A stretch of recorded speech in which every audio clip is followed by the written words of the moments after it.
اعوذ باللہ من الشیطان اللعین الرجیم، بسم اللہ الرحمن الرحیم۔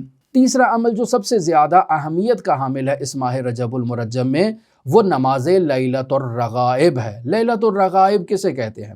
لیلۃ الرغائب ایک ایسی رات کو کہتے ہیں کہ جس رات میں اللہ کا بندہ اللہ کی طرف کھنچا چلا جاتا ہے، اللہ سے رغبت رکھتا ہے۔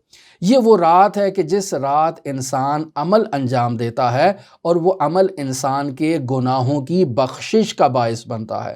یہ وہ عمل ہے کہ جب انسان کو قبر میں اتارا جاتا ہے تو یہ عمل مجسم ہو کر انسان کے سامنے آتا ہے اور انسان کی قبر میں اس کے ساتھ مونس قرار پاتا ہے، اس کا ہمدم قرار پاتا ہے، اس کا جو ہے وہ دوست قرار پاتا ہے، رہنما قرار پاتا ہے۔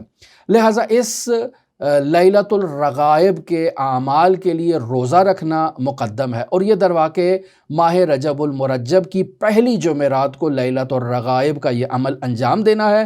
لہٰذا جس شخص نے بھی لیلۃ الرغائب کے اعمال انجام دینے ہیں اس کے لیے مقدمہ روزہ ہے کہ وہ روزہ ضرور رکھے، لیکن بالفرض اگر ایک شخص لیلۃ الرغائب کے اعمال کو انجام دینے سے پہلے روزہ نہیں رکھ پاتا، کسی بھی وجہ سے بھول گیا، بیمار ہو گیا، کوئی بھی مسئلہ ہو گیا، تو وہ روزے کے بغیر بھی اس صلاۃ لیلۃ الرغائب کو انجام دے۔ لیکن لیلۃ الرغائب کے اعمال کی تکمیل میں اعلیٰ درجہ اگر حاصل کرنا ہے تو وہ صوم روز پنجشنبے یعنی جمعرات کا روزہ رکھ کے پھر اعمال لیلۃ الرغائب میں داخل ہونا ہے۔ لہٰذا لیلۃ الرغائب کے اعمال کیا ہیں؟ لیلۃ الرغائب کے اعمال میں یہ ہے کہ پہلی جمعرات جو ماہ رجب المرجب کی ہے اس میں انسان روزہ رکھتا ہے۔ روزہ رکھنے کے بعد انسان جو ہے وہ خداوند متعال کی بارگاہ میں حاضر ہوتا ہے، اور اس روزے کے بہت عظیم ثواب، بہت عظیم فضیلت جو ہے وہ بیان کی گئی ہے۔ لیکن نماز لیلۃ الرغائب کیا ہے؟ نماز لیلۃ الرغائب اس طرح سے ہے کہ انسان مغرب اور عشاء کی نماز کے دوران 12 رکعات نماز کو انجام دیتا ہے۔ ظاہر ہے 12 رکعت نماز انجام دینی ہے تو ہماری جو مستحب نمازیں ہیں وہ 2 رکعت کر کے پڑھی جاتی ہیں، پس ٹوٹل اس نے 6 نمازیں پڑھنی ہیں، اور ہر نماز 2 رکعت پر مشتمل ہے، یعنی تشہد کے بعد سلام کہنا ہے، نماز کو ختم کرنا ہے، پھر دوبارہ کھڑے ہونا ہے، پھر تکبیرۃ الاحرام کہنی ہے، پھر 2 رکعت نماز کو انجام دینا ہے۔ اب جب یہ نماز پڑھ رہا ہے تو ہر رکعت میں اس نے نماز کی کیفیت کیسی ہونی چاہیے؟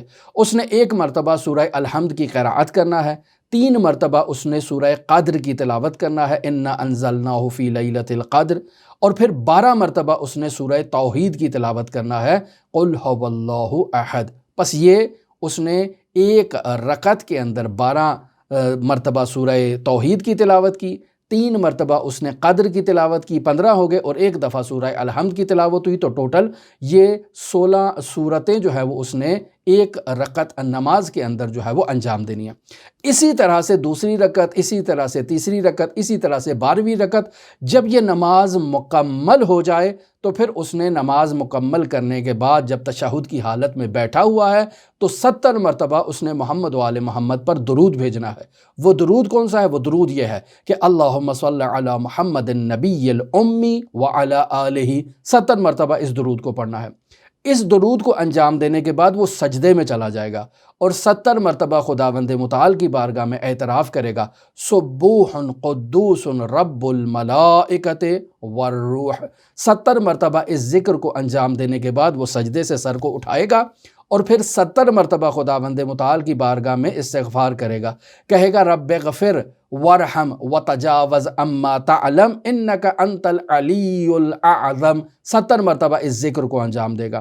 یہ ذکر 70 مرتبہ جب کمپلیٹ ہو گیا تو دوبارہ سجدے میں جائے گا اور خداوند متعال کی بارگاہ میں 70 مرتبہ پھر کہے گا سبوح قدوس رب الملائکۃ والروح۔ اور جب یہ 70 مرتبہ کا عدد کمپلیٹ ہو جائے تو اب اس کے اوپر ڈیپینڈ کرتا ہے کہ اسی طرح سجدے کی حالت میں اللہ کی بارگاہ میں گڑ گڑا کر اپنی تمام حاجات کا ذکر کرے، اور اگر سجدے میں اس کے لیے دشوار ہے تو اٹھ کر بیٹھ جائے اور اپنی تمام حاجات کا اللہ کی بارگاہ میں محمد و آل محمد کا واسطہ دے کر ذکر کرے، اللہ اس کی تمام حاجات کو انشاءاللہ پورا فرمائے گا۔ دعا گو ہیں خداوند متعال ہمیں عین الرجبیون کا مصداق قرار دے۔ دعا گو ہیں خداوند متعال منجی عالم بشریت حضرت صاحب العصر، صاحب الامر، صاحب الزمان کے ظہور میں تعجیل فرمائے اور ہمیں حضرت کے اصحاب و اعوان و انصار کی فہرست میں شمار فرمائے۔ اللہم صلی علی محمد و آل محمد وعجل فرج قائم آل محمد۔